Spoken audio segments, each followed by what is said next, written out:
Start by plugging in the unit. The red light will turn on to show the wax is heating up. After 20 minutes, test the wax by rolling on a small area. If it doesn't roll out smoothly, warm it up another 10 minutes. Once it rolls out evenly, it's time to get smooth.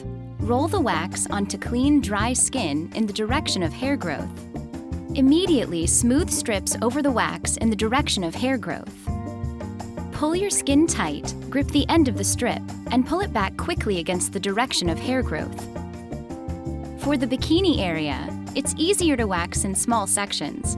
Just make sure to steer clear of any super sensitive areas. Use the included Perfect Finish wipes to remove any leftover wax. Moisturize, and leave your skin touchably smooth for up to 28 days.